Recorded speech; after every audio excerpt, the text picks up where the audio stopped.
Assalamualaikum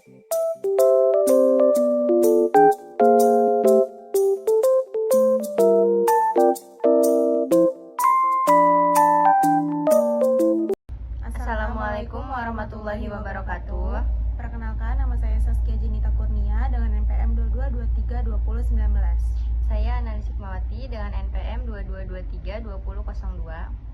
Selanjutnya, pada mata kuliah Sistem Informasi Manajemen, di sini kami akan menjelaskan tentang aplikasi sistem informasi pada fungsi dan level organisasi. Setiap level manajemen melakukan aktivitas yang berbeda, sehingga kebutuhan akan informasi juga berbeda.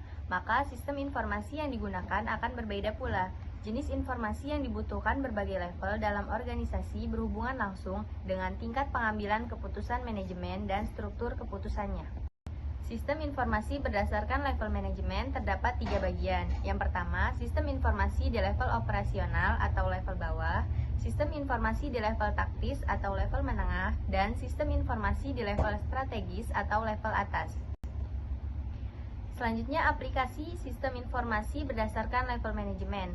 Sistem informasi di level operasional atau level bawah menggunakan aplikasi TPS atau Transaction Processing System. Yang kedua ada aplikasi PCS, Process Control System. Selanjutnya, aplikasi yang digunakan pada sistem informasi di level taktis atau level menengah yaitu sistem pakar atau SP dan sistem penunjang keputusan atau SPK. Selanjutnya, aplikasi yang digunakan pada sistem informasi di level strategis atau level atas yaitu sistem informasi eksekutif atau SIE. Manfaat sistem pakar yaitu selalu tersedia di organisasi di mana pakar belum tentu selalu berada di tempat. Dapat menyimpan dan mengingat pengetahuan yang sangat tidak terbatas dan tidak kenal lelah, dan lebih cepat, lebih konsisten. Kelebihan dan kekurangan kerja sistem pakar. Kelebihannya, yang pertama, pengambilan keputusan yang lebih baik, jawaban yang diberikan sistem pakar konsisten dan logis diberikan. Yang kedua, memberikan solusi yang tepat. Yang ketiga, pelayanan konsumen lebih. Dan yang keempat, menyimpan pengetahuan di dalam organisasi. Kekurangannya yaitu, yang pertama, hanya dapat menangani pengetahuan yang konsisten tidak berubah. Yang kedua, tidak dapat menangani hal yang bersifat judgement dan subjektif. Yang ketiga, format basis pengetahuan terbatas atau hanya dalam bentuk statement. Dan yang terakhir ada sistem pakar sulit dan mahal untuk dikembangkan dan dirawat dengan baik.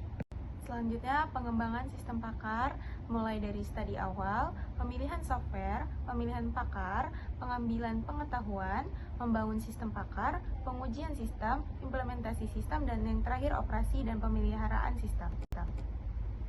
Ada sistem penunjang keputusan, yaitu yang disingkat dengan DSS, Decision Support System, sistem informasi berbasis komputer yang menyediakan dukungan informasi yang interaktif bagi manajer dan praktisi bisnis selama proses pengambilan keputusan. Ada DSS menggunakan 3, yang pertama model analitis, yang kedua database khusus, yang ketiga penilaian dan pandangan pembuat keputusan.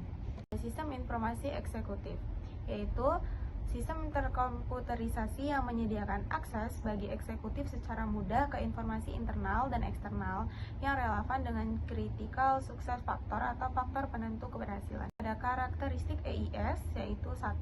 Dibuat untuk individual executive users, 2. Mengekstrak, menyaring atau filter, menyingkat dan melacak critical data, ketiga, menyediakan online status access, keempat, mengakses dan mengintegrasikan data internal dan eksternal, lalu bersifat user friendly dan digunakan langsung oleh eksekutif tanpa perantara. Sistem otomatisasi perkantoran, yaitu sistem yang memberikan fasilitas tugas-tugas pemrosesan informasi sehari-hari di dalam perkantoran dan organisasi bisnis. Sistem ini menyediakan aneka ragam perangkat untuk pemrosesan informasi. Selanjutnya ada 11 aplikasi otomatisasi perkantoran. Yang pertama, pengolahan kata atau word processing. Kedua, surat elektronik atau electronic mail. Yang ketiga, surat bersuara atau voicemail. Yang keempat, kalender elektronik atau electronic calendaring. Yang kelima, konferensi suara atau audio conferencing. Keenam, konferensi video atau video conferencing. 7, konferensi komputer atau computer conferencing. Ke-8, voicemail atau fax. yang ke-9 video teks, ke-10 pencitraan atau imaging, dan ke-11 desktop publishing. Jadi, kesimpulan dari presentasi kali ini adalah dampak sistem informasi bagi perusahaan bisnis yaitu meningkatkan efektivitas alur kerja perusahaan, dan sistem informasi adalah suatu perkembangan teknologi yang sangat membantu aktivitas sebuah organisasi. Peran penting itu menunjang kegiatan manajemen, pengambilan keputusan, operasional bisnis, serta fungsi strategis yang kompetitif dalam sebuah organisasi. Sekian presentasi dari kami akhiri. Wassalamualaikum warahmatullahi wabarakatuh.